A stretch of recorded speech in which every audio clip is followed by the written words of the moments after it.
네, 안녕하세요. 로열로더 로로쌤입니다. 자, 2021년 3월 11일 목요일 올해의 첫 선물 옵션 만기 시험방송 시작하도록 하겠습니다.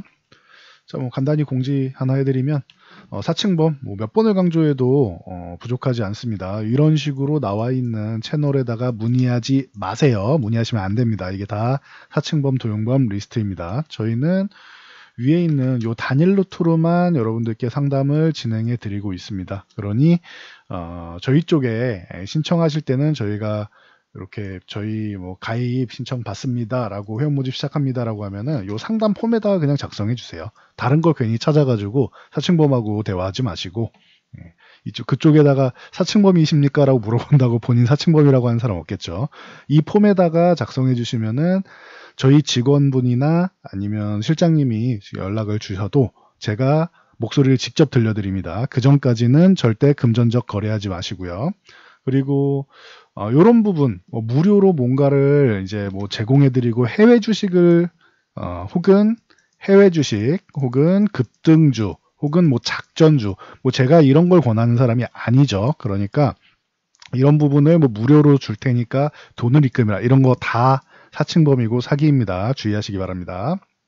자, 본론으로 들어가서 자, 미국 다우지수는 사상 최고가를 다시 한번 달성해서 종가로도 안착을 했습니다. 그래서 좋은 모습을 보였고 나스닥은 전일 급등 보인 다음에 오늘 60일선 터치하고 돌파는 못하고 그냥 횡보하는 정도 모습이었습니다. 그래서 이 60일선 터치해준 것만 해도 의미는 있다라고 보시면 되고요. 미국에서 이제 부양책 통과됐다라고 말씀드렸죠. 상원을 통과해서 이제 하원에서도 이제 경제대책 법안이 가결되었습니다. 바이든의 서명만 남은 상황이고 이 안에는 미국 국민 1인당 1,440달러 지급하는 요 법안으로 해서 여기에 4천억 달러 그리고 주와 이제 지방정부 지원하는 3,500달러 포함해서 전체적으로 1조 9천억이라고 기존에 말씀드렸으니까 참고하시면 될 것 같아요. 자, 그리고 자, 국내 증시는 선물 옵션 만기일이었습니다. 야, 선물 옵션 동시만기일이라고도 하고 내마녀의 날이라고도 합니다. 자, 이게 뭐냐? 이 주식 시작하신 분들은 아직도 익숙하지 않을 수 있습니다. 이 파생 상품이라는 게. 이 여러분들이 매매하시는 이 주식에 대해서 이 종합지수라는 이 지수가 있죠. 이 주식을 다 합쳐갖고 숫자로 표시한 게 종합지수지요. 이 지수에 대한 파생 상품이라고 생각하시면 돼요. 그래서 선물이라는 상품 그리고 옵션이라는 상품이 있는데 이 부분이 주식처럼 계속 이어지는 게 아니고 매월 선물은 3, 6, 9, 12, 1년에 4번 만기일 날 없어지는 상품이에요. 이날까지만 거래가 돼요. 이해하시겠어요? 이날까지 거래되고 목표한 부분에 대해서 수익과 손실을 나눠서 청산을 하게 됩니다. 옵션 같은 경우는 매월 한 달에 한 번씩 두 번째 목요일입니다. 두 번째 목요일 휴일이면 하루 전 수요일이 되고요. 그래서 선물은 3, 6, 9, 12 두 번째 목요일, 옵션은 매월 두 번째 목요일이다 생각하시면 돼요. 참고사항으로 미국은 세 번째 금요일입니다. 미국은 좀 다르다라는 거 알고 계시면 되고요. 그래서 오늘이 만기일인데 이게 왜 중요하냐? 여기에 외국인이나 기관이 상승에 베팅한 경우가 있고 하락에 베팅하는 경우가 있겠죠. 그래서 시장하고 상관없이 이 수급 요인에 흔들려서 시장이 등락이 결정되는 경우가 있습니다. 그래서 이런 이 선물 옵션 만기일 같은 경우는 변동성이 심하다라고 알고 계시는 분들이 많은데 반대가 되는 경우도 있어요. 수급적으로 위아래를 이렇게 가둬놔서 많이 못 움직이는 경우도 있습니다. 그러니 선물 옵션 만기일은 위험해라는 1차원적인 발상은 이제 아예 이 구조를 모르셔서 그러는 거고 제가 그래서 만기일 될 때마다 이번 가능성은 어떻습니다 라고 말씀을 드리죠. 이번에는 포지션이 구축이 돼 있음에도 불구하고 상승 쪽으로 구축돼 있음에도 불구하고 3,100까지 열려는 있는데 여기까지는 못 갈 것 같습니다 라고 말씀드렸죠. 그래서 3,050까지만 가도 다행인 것 같다라고 했는데 3,050 넘어서 이 위쪽 21선 넘어가는지가 관건이다 라고 했는데 어제 과도하게 어제 전 세계 증시가 다 좋았는데 우리나라 증시 안 좋았죠. 그래서 어제 누른 게 이 선물 옵션 만기일 영향력이라고 생각하시면 돼요. 지금 누르고 있는 게 우리나라 못 가고 있는 게 기관에서 수급적으로 좀 하방을 잡아놔서 기관이 누른다라고 말씀을 드렸는데 오늘 명확하게 보여줄 수 있을 것 같습니다. 자, 수급 동향 보면은 오늘 동시호가에만 3시 20분부터 3시 30분까지는 이제 동시호가죠. 이 동시호가에 지수를 확 끌어당기면은 내리면은 이 만기일날 하락 포지션이 수익을 봐요. 간단하게 설명해 드릴게요. 만기일날 하락에 베팅한 사람들 있죠.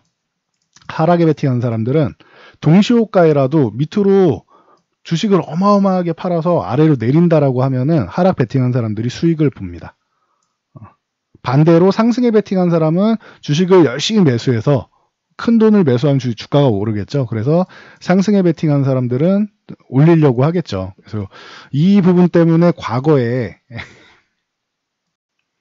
그때가 2010년입니다. 2010년 이 벤버랭키의 이 당시도 유동성 장세인데 장이 좋았는데 그런 상황에서 동시호가에 갑작스럽게 무너져 내렸어요. 이때 1963포인트 정도로 기억하는데 제 기억으로 1963포인트에서 이제 동시호가에만 2조 넘게 이제 나왔고 여기에 도이치뱅크에서 2조 3천억 정도 이제 요 정도의 금액을 내놓으면서 어딘가 누군가는 받아줘야 될 거 아니에요. 그러니까 국내 증권사랑 외국계 증권사랑 우리 이만큼 내놓을 건데 니네 받아줄래 이렇게 얘기가 미리 돌았으니까 업계에 소문이 났겠죠. 여기에 현대증권이랑 대우증권 뭐 이런 데서도 물량이 같이 쏟아졌어요. 한 3천억 정도 쏟아졌습니다. 제 기억이 맞을 겁니다. 이게 그러면서 1960포인트대에 있던 코스피 지수가 1914포인트까지 뭐 급락을 아예 보입니다. 그러면서 어마어마한 하락이 나왔죠. 이때 도이치뱅크가 이제 하락에 엄청나게 베팅을 해서 제가 그 당시에는 제가 이렇게 메인 애널리스트가 아니었습니다. 저도 그때는 이제 중간에 있던 이제 중간 직원이었는데 이제 그래도 제가 파생 쪽에 수급을 담당하는 사람이라 수급 자체가 전체적으로 저희 대표님한테 보고를 드렸죠.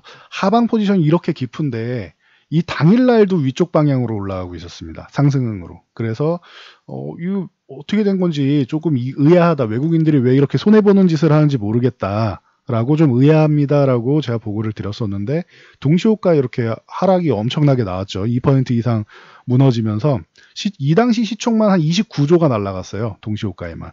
그래서 이제 징계 먹고 뭐 어마어마한 사건이 있었는데 과거에 이런 뭐 이슈가 있었다라고 보시면 됩니다.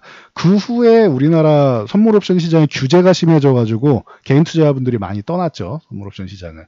그래서 그 정도 이슈가 있었다 정도로 보시면 된다. 과거에. 그래서 뭐 재미있는 여담이다 생각하시면 될 것 같고 그래서 이런 사건이 있었는데 오늘 같은 경우에도 보시면은 외국인이 겉으로만 보면 1조 7천억 원을 어마어마한 금액을 매수했죠. 이거는 외국인이 매수한 게 아니라고 보는 게 맞아요. 외국인이 이만큼 매수하고 싶어서 매수했다라기보다는 장 마감 동시호가 때 연기금이 한 4천억을 던졌습니다. 4천억을 던지고 금융투자가 7천억을 던지고 뭐 이제 어차피 오늘 나와야 되는 물량이었으니까 동시호가 이렇게 던질 때 이 부분을 외국인이 1조 원 가까이 받아가고 개인 투자분들이 이제 1,000억 정도 받아가고 그리고 투신 사모펀드 이런 쪽에서도 한 200억씩은 받아갔습니다. 200억 이상 정도는 받아갔습니다. 그러면서 이렇게 흐름이 바뀌었다. 연기금이 원래 1,000억 매수였어요. 그래서 동시호가에 기존에 말씀드렸듯이 금융투자랑 연기금 쪽에서는 아래쪽으로 지금 베팅을 하고 있기 때문에 수급적으로 눌려있는 거지 이 정말로 금리 인상이 될 거다라고 해서 우리나라 증시를 누르는 게 아니다라고 말씀드렸어요. 그래서 이 부분에서는 조금 해결이 됐다. 코스닥 같은 경우도 마찬가지입니다. 코스닥은 이제 외국인들이 이제 600억을 매수하면서 이렇게 모습을 보였죠. 동시호가 가면은 신기해요. 보시면은 우리나라 지수가 지금 3015포인트였나요? 그 동시호가 전에 3015포인트로 기억하는데 이 구간에 있다가 3015포인트에 있다가 거의 3015.97이니까 3016이라고 칠게요. 있다가 훅 내려왔죠. 그래서 3013으로 마감, 한 3포인트 정도 떨어지면서 마감을 했는데 동시호가에 어떤 상황이 벌어졌냐. 기관이 저렇게 물량을 확 쏟아내니까 갑작스럽게 2950포인트를 이탈하는 경우가 생기죠. 그래서 0.86%까지 하락을 합니다. 동시호가에. 예상지수가 이렇게 잡혀있던 거예요. 그래가지고 이 물량을 슥슥슥슥 외국인들이 받아가기 시작을 한 거예요. 그리고 일부 투신권, 일부 뭐 은행, 일부 개인 투자자분들 일부 해가지고 외국인 중심으로 해서 이거를 다 받아내서 이게 안 그랬으면 이게 어디서 끝나느냐.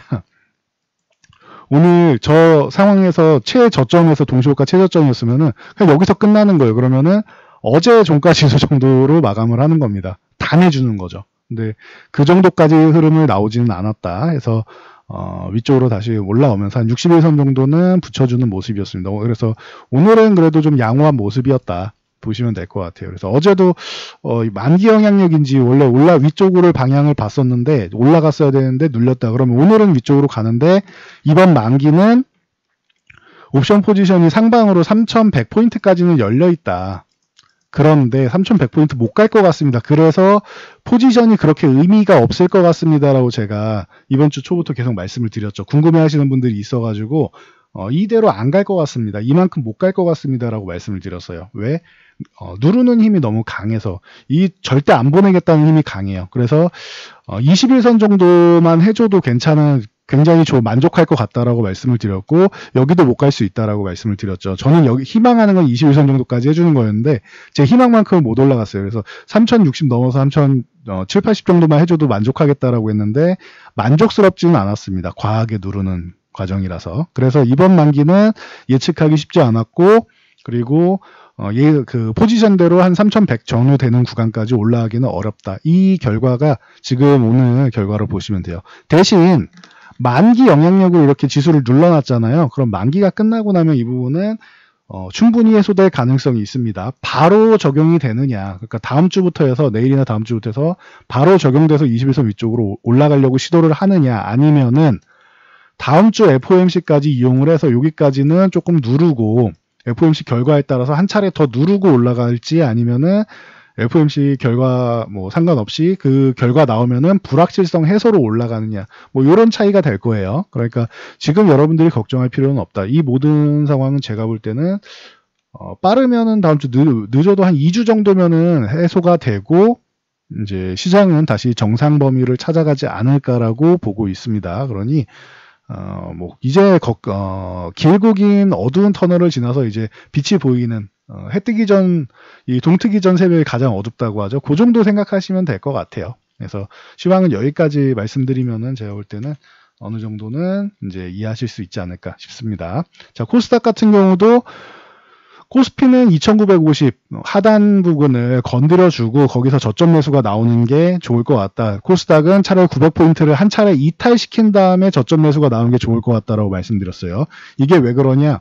누구나 여러분들도 개인 투자자분들 누구나 요즘에는 MTS, HTS를 켜면은 차트를 다 확인할 수 있다. 과거에는 이게 차트가 잘 맞았던 게 다 직접 그려야 됐다고 했어요. 모든 종이에다가 수작업을 해야 했어요. 종목별 하나하나 지수 하나하나를 다 수작업으로 그려야 했습니다. 그래서 이걸 보는 사람이 많지 않았기 때문에 이 차트 분석이 굉장히 잘 맞았는데 HTS가 90년대 후반 보급되기 시작하면서 그 후부터 이제 점점 안 맞기 시작해요. 그래서 일부러 속임수 구간을 만든다. 900포인트 이 구간이 지켜질 거라고 생각하면은 오히려 이 구간을 한번 이탈시켜서 손절 물량을 쏟아내고 밑에서 저점 매수를 불러일으킨다. 이게 트랩이라고 하는데 속임수 구간이라고 생각하시면 돼요. 고의적으로 이탈을 시킨 다음에 회복시키는 거죠. 이런 구간이 차라리 나오는 게 더 낫다라는 거예요. 한 차례. 대신 계속 반복해서 여기를 두들기는 건 좋지 않습니다. 그건 한 차례 이탈할 가능성이 생기니까 오히려 한 번 하고 나서 위쪽으로 올라가서 이 930포인트 정도를 올라타고 그 다음 950포인트까지 올라타면은 두 단계 정도의 저항이 있는데 짧은 저항입니다. 요 구간까지만 올라타면은 1000포인트 돌파하게 될 겁니다. 그 다음에는. 그러니까 기다리는 시간이 길지 않을 테니까 여러분들이 조금 기다려 보시면은 그동안도 수급적으로 눌려있던 부분 해소가 될 것이다라는 거 말씀드리고, 넘어가도록 하겠습니다. 그동안 좀 이제, 지루하고 좀 속상한 구간이었다라고 하면 앞으로는 조금은, 뭐, 길어야 1, 2주 정도고, 그 안에도 이제 가능성은 이제 충분히 눌림이 해소될 가능성은 충분히 있다라고 보시면 될 것 같아요. 그동안 잘 참아 오셨습니다. 개인 투자자분들. 자, 그래서 이 정도까지 말씀드리고, 삼성전자 같은 경우는 이제 반도체 슈퍼사이클 통해서 이제 뭐 메모리 쪽도 그렇고 비메모리 쪽도 그렇고 굉장히 뭐 투자에 지금 열정적으로 진행을 할 수밖에 없는 상황이죠. 그래서 올해 한 36조에서 38조 정도 투자를 예상한다라고 하는데 최근에 이런 얘기가 많이 있어요. 작년 말부터 해서 뭐 2021년은 반도체 투자가 뭐 조금 이제 줄어들 것이면 어쩌냐 이런 얘기가 나왔었는데 아니죠. 보시면 전년도 31조 대비해서도 이미 한 20% 이상이 이제 증가가 되는 거죠. 그래서 보시면 되고 이미 그 관세청에 이미 나온 결과에 따르면은 이달 1일에서 10일까지 이제 수출액 같은 경우만 해도 이제 전년 대비해서 뭐 25.2% 증가했고 반도체가 주역이었다라는 거는 이미 결과로 나와 있습니다. 그리고 하반기로 가면 갈수록 점점 더 좋아진다라는 거 여러분들이 참고하시면 될 것 같아요. 반도체 메모리는 슈퍼사이클이고 뭐 차량용 반도체나 이쪽은 아예 뭐 대란이라는 얘기가 뭐 유례에 없던 얘기예요. 반도체 역사상. 그래서 뭐 공급이 너무 많아서 공급 과잉 얘기는 나와도 뭐 대란이라는 얘기는 웬만하면 잘 안 나오죠. 그래서 이런 얘기가 나올 정도로 이제 뭐 의심할 여지가 없는 슈퍼사이클이다라는 거 다시 한번 확인하시고 주가를 눌렀던 거는 이제 좀 의도적인 것이다라고 보시면 될 것 같아요. 그래서 SK하이닉스 같은 경우 삼성전자 뭐 반등이 좀 나오면서 82,000원 정도는 회복을 해줬고 그리고 이제 하이닉스 같은 경우도 뭐 21선 정도 탈환해주는 정도 수준입니다. 그리고 한미반도체랑 하이닉스랑 또 이제 뭐 계약 체결 소식이 있으면 한미반도체가 오늘 좀 강하게 올라오면서 21선 회복하는 모습이었고 그리고 기존에 뭐 좋은 종목입니다라고 말씀드렸던 것들이 다 이렇게 반등이 세게 나오고 있어요. 동질세미캔 3만원 아래 있을 종목 아니죠. 그러니까 3만원 정도는 다시 올라오는 거고 ENF 테크놀로지 같은 경우도 4만원 아래 있을 종목 아니죠. 단기적으로 이탈했다가 회복하는 모습. 기존에 말씀드렸던 그대로의 지수에 대입하는 것이 종목에도 해당되는 겁니다. 그리고 실리콘웍스 같은 경우도 오늘 뭐 강력한 모습 보였고 이 61선 갭으로 돌파해서 21선까지 뚫어내는 거 굉장히 좋습니다. 실리콘웍스가 좀 이제 흐름을 좀 탈 가능성이 또 생기네요. 참고하시면 되고요. 그리고 전기차 부분도 반도체와 함께 이 성장주 쪽이 전체적으로 이제 한번 이제 조정을 한번 준 거죠. 그래서 LG화학 같은 경우도 이 90만원 지금은 이탈할 구간이 아닌데 이렇게 82만원 구간 바로 아래 저항선까지 내려온다면 감사합니다 하고 그냥 사면 된다라고 말씀드렸어요. 그리고 지금 90만원 회복되면서 오늘 21선까지 돌파하면서 좋은 모습 보였고요. 테슬라가 조정받으면서 LG화학이 좀 영향을 받았고 전체적인 전기차 시장에 영향이 있었죠. 그래서 뭐 그거는 뭐 인정할 수 있는 조정이다. 근데 90만원 아래면은 감사한 구간이고 82만원 오면은 고마운 구간인데 이 구간까지 와주고 다시 회복 시작하는 모습이다 보시면 되고 LG화학뿐만 아니라 삼성 SDI도 그렇고 삼성 SDI는 뭐 이제 오늘 뭐 리포트 같은 경우도 나왔죠. 긍정적인 리포트도 나왔고 하면서 SDI도 뭐 64만원 이탈할 건 아닌데 여기 아래를 줬었어요. 이틀 전에. 그러면서 고마운 구간 그러면서 오늘 다시 한번 강력한 모습을 보였습니다. 위에 61선, 21선 저항을 돌파하긴 해야 되지만 그래도 살아나는 모습을 보였어요. 저점 매수세는 강하게 들어왔다. SK이노베이션 같은 경우도 마찬가지죠. LG화학에 이제 소송 뭐 패소하고 뭐 이런 부분은 있었지만 어찌됐건 25만원 아래로 내려오면 이렇게 내려올 때마다 여러분들 좀 차라리 분할 매수하는 게 낫다라고 말씀드렸어요. 그래서 SK이노베이션보다 저는 LG화학을 더 선호하긴 하지만 이쪽은 정유 쪽하고 종합 에너지 업체로 보시면 된다라고 말씀드렸죠. 그리고 그 외에 뭐 첨보라든가 대주전자재료, LNF, 포스코케미칼, 에코프로비엠 뭐 이런 전체적인 종목들 다 반등이 강하게 잘 나왔다라는 거 참고하시고 자, 건설장비 업황 쪽 같은 경우도 이제 뭐 기대감이 있다라고 하는데 올해는 이제 실업률 쪽을 이제 일자리 창출을 위해서는 건설 쪽을 좀 활성화시키고 SOC 쪽을 활성화시키면은 일자리 창출에는 좋다라고 말씀을 드렸죠. 이게 우리나라뿐만 아니라 전 세계가 마찬가지예요. 그래서 선진국도 그렇고 신흥국도 그렇고 미국도 마찬가지고요. 그래서 만약에 이쪽 그 건설 쪽을 이제 기대감을 갖는다라면 요거는 저는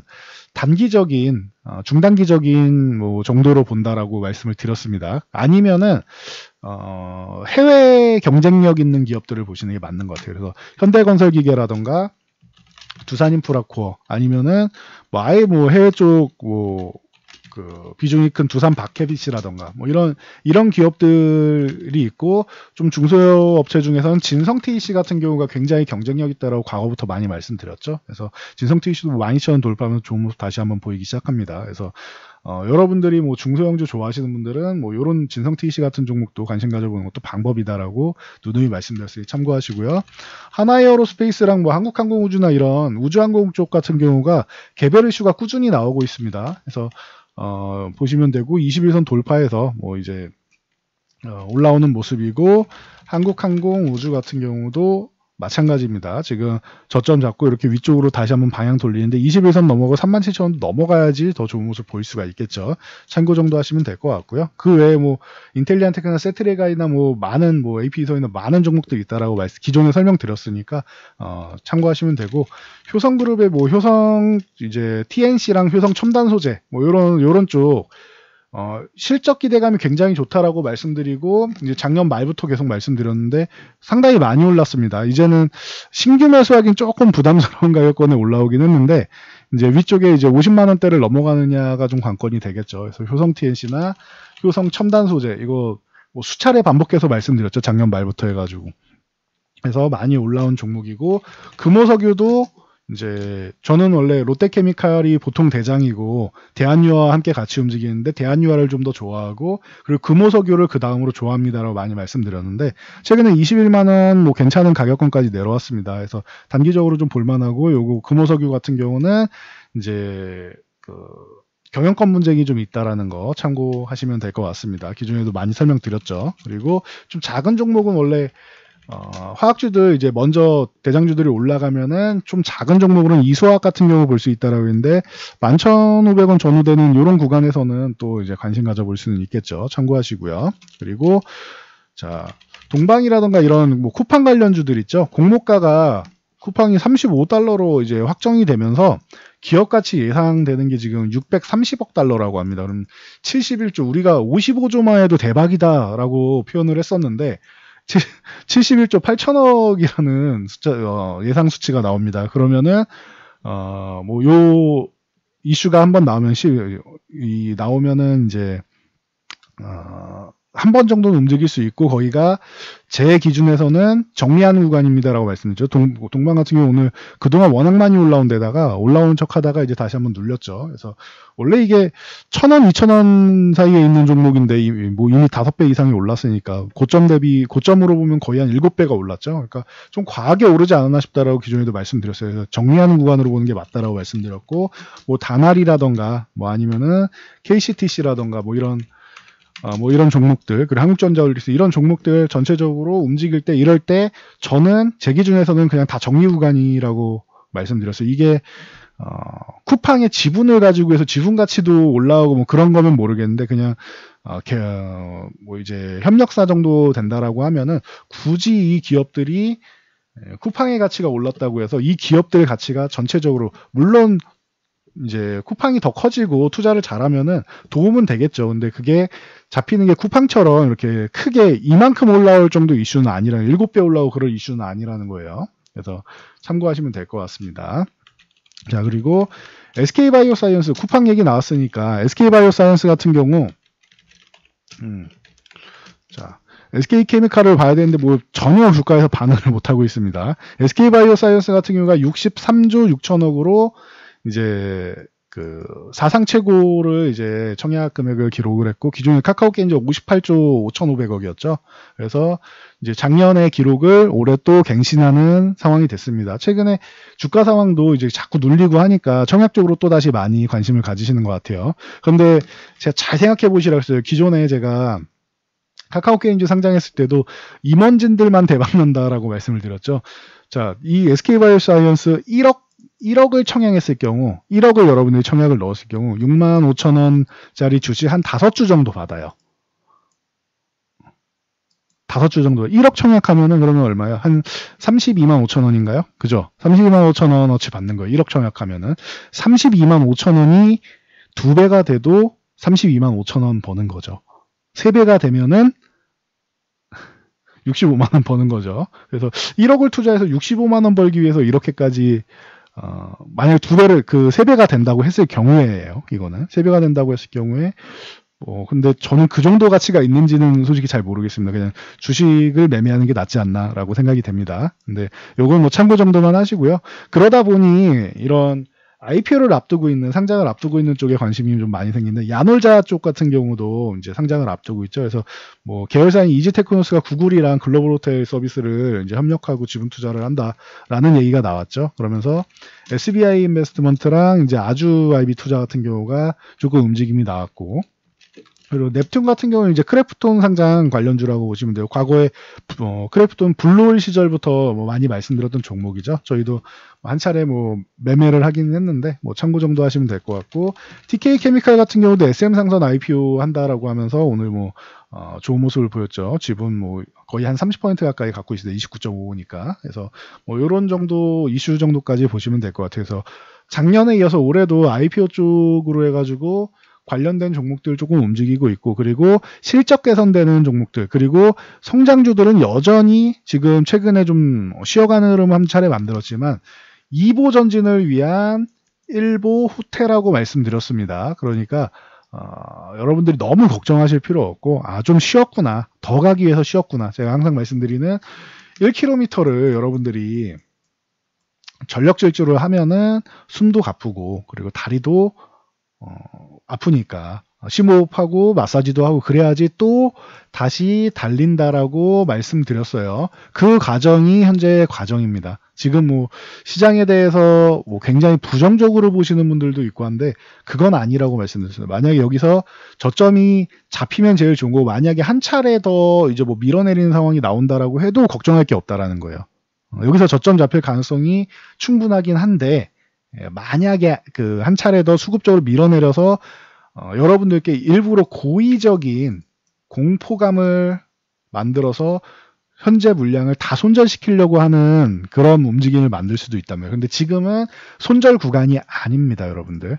대신 내 종목이 메인 종목이 아니다, 시장에서 메인으로 올라서는 종목이 아니다, 무조건 교체하셔야 돼요. 그러면 메인 종목이 아니다, 교체하셔야 되고, 여러분들이 이제 자신이 없다, 내 종목이 자신이 없다 하시면은 교체하시는 게 맞아요. 그래서 이렇게 보시면 됩니다. 지금 뭐 주식을 보유하신 분들은 뭐 일부 오른 종목도 있겠지만 전체적으로는 올랐다가도 다시 눌리고, 그리고 최근에 조정받은 종목들은 좀 내려가는 종목들이 있습니다. 저희도 이제 뭐 적극적으로 현금화한 이제 타이밍 뭐 1월 뭐 하순 해서 말씀을 드리긴 했는데, 그 이후에도 그냥 보유한 종목들 같은 경우에는 조금 밀려있는 종목들이 있습니다. 저는 뭐 시장이 하락하는 구간에도 저희는 전 종목 뭐 수익입니다, 이런 말도 안 되는 소리 안 하죠.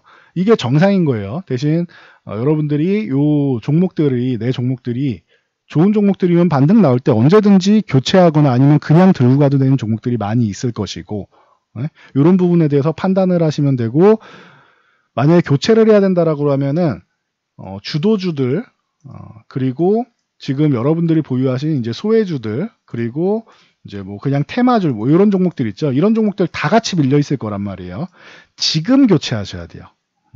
내 종목이 소외주 안 좋은 종목이다라고 하면은 지금 교체하시는 게 맞아요. 수평이동이라고 하죠. 제가 종목 수평이동하는 방법 기존에 이제 올려드렸으니까 제 쪽에서 종목 수평이동 쳐보세요. 종목 수평이동 치시면은 영상이 나옵니다. 그래서 이렇게 아예 그냥 보여드리면 빠르겠죠. 여기 보시면은 여기서 제 그 홈에 오셔가지고 여기 찾기에다가 수평이동 적으시면은 이렇게 나옵니다. 공포구간에서 포트폴리오 수평이동하는 방법에서 나오니까 요거 참고하시면 되고요. 혼자서는 자신 없다 하시면은 이제 저희가 다음 주에 이제 공고 올라가니까 저희 쪽에 문의를 주시면 되겠죠. 그래서 저희와 함께 뭐 대응하시는 방법도 있을 것 같습니다. 그래서 오늘은 여기까지 말씀드리고 물러가도록 하겠습니다. 그래도 주말 앞두고 시황 영상에서 그래도 좀 다행히 이제 수급적으로 눌려있던 부분이 조금 개선되기 시작한다라는 좋은 소식 들려드릴 수 있어서 다행인 것 같고요. 그리고 이번에는 알람 설정 하신 분들은 제가 아마 종목이든 섹터든 해서 좀 정리해서 올려드리는 게 주말까지 아마 있을 거예요. 그러니까 그거 받아보시면 될 것 같습니다. 받아서 참고하시고, 그리고 영상이 도움되셨다면 모두 좋아요 중간중간에 하나씩 눌러주시고 댓글 하나씩 남겨주시면은 힘이 됩니다. 그래서 여기까지 말씀드릴 저는 물러가도록 하겠습니다. 영상 잘 참고해서 모두 안전 투자하시기 바랍니다.